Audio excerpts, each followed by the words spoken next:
You are what you eat. Hi, friends. This reflections for Corpus Christi Sunday. St. John Paul II reminds us that the Catholic Church does not only celebrate the Eucharist, but solemnly bears it in procession, publicly proclaiming that the sacrifice of Christ is for the salvation of the whole world. You know, it's fitting that it comes just after we conclude the Easter season. What a gift the Eucharist is, my friends. It is a gift that keeps on giving. It is through the sacrifice of Jesus that we learn that we are how to be fed spiritually. Everything in this world will not satisfy the hungry heart. I hate to break it to you. You know, everything may seem to look good, but it won't satisfy you. Look at how many times have we gone to restaurants where we see something that looks savory, looks delicious, but oftentimes we don't really consider one thing, and that is the calorie count. And what happens? Yeah, we put on those pounds later on. Yep. Yeah, I know. We've all been guilty of that many of times for sure, right? Oh, yeah. But anyhow, every time we receive the Eucharist, friends, we are transformed. We are to become more like Jesus. As St. Teresa of Avila says in one of her most famous prayers, that we are to be the hands and feet of Christ. Every time we receive the Eucharist, we carry a monstrance with us, and it must be shared with others. Just as often as we seek Jesus and we are fed, whether it's Mass or during our next holy hour, or even during perpetual adoration, if we're super ambitious to pray as long as the cloistered nuns do, day in and day out. Even Fulton Sheen sees it as an opportunity himself. When he at one point he was praying in front of the Eucharist, for 3 hours a day. And St. John Paul the Great was very devoted to the Eucharist, even while he was at a young age.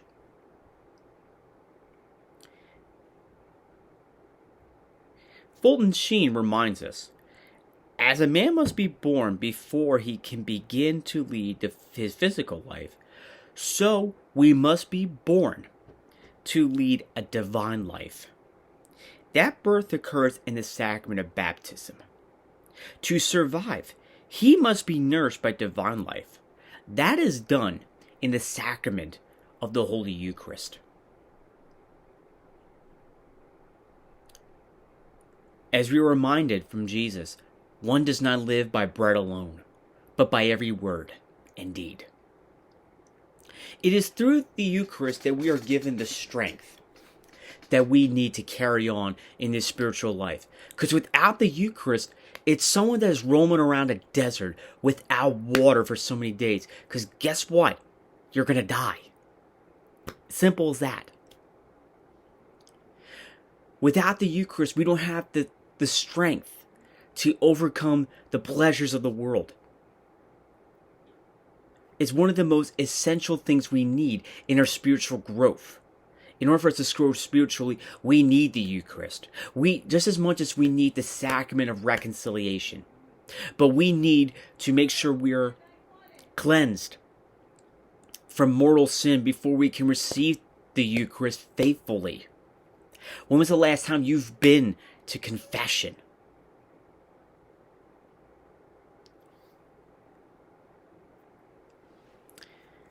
One thing that really gets me is that that many times people receive the Eucharist and they think, oh, Mass is over. No. You owe it to yourself that when you receive Jesus, you are to represent Him with your hands and your feet, and by your words and deeds. Not saying, oh, I got the Eucharist, I could do whatever the heck I want. Doesn't work that way.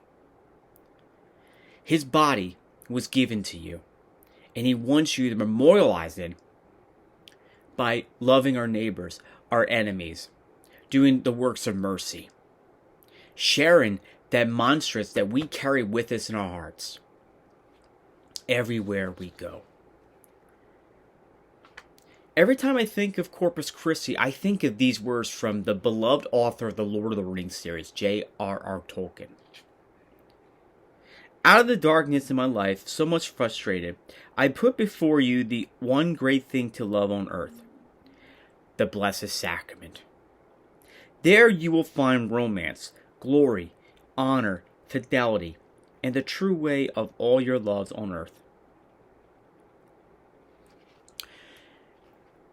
At Mass, you will most likely hear the sequence, and practically on Sunday, of course, by the way. So if you went to the Saturday Vigil, you kind of missed out.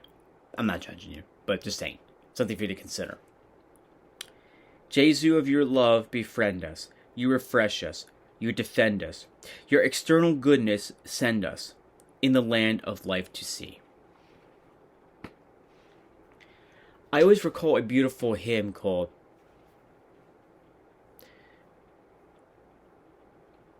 I always recall this phrase from this line from Tolkien when he wrote this to his son, who was a priest.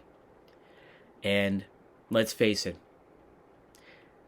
about when Jesus gave himself to us, that is the true love story. Even Fulton Sheen affirms him when he said the greatest love story is contained in a host. And the greatest love story, my friends, that we can learn about and we can adore is inside the monstrance. Every time we make that holy hour, whether it's weekly or daily. Hopefully, it's daily. Now, if you're not there yet, that's okay. You got to build that discipline sooner or later. But spiritually, Jesus satisfies the hungry heart.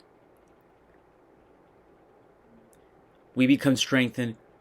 We become nourished every time we receive Jesus.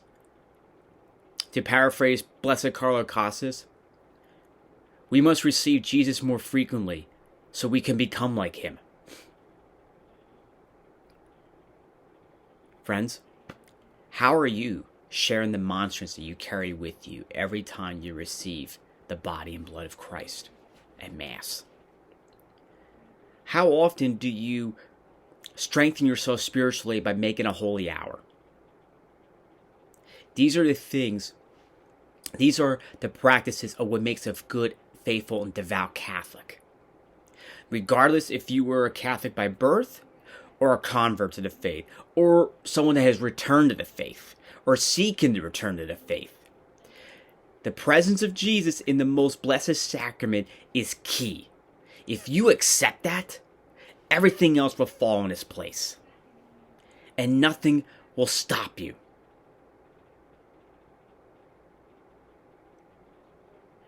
Even one beloved church hymn, to thee we adore, make me love you more and more.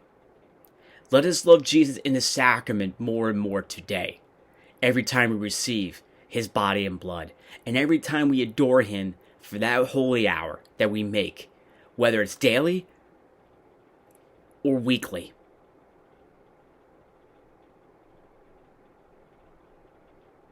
And let's carry that monstrance everywhere we go, whether it's in that Corpus Christi procession, but evidently it should be done daily.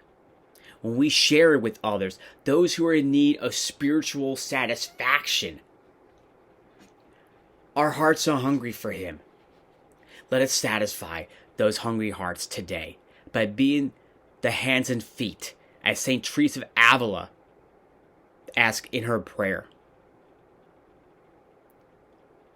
Today, friends, let the monstrance be on our hands and feet everywhere we go when we share the message of God. O sweet sacrament, to thee we adore. Make us love thee more and more. God bless.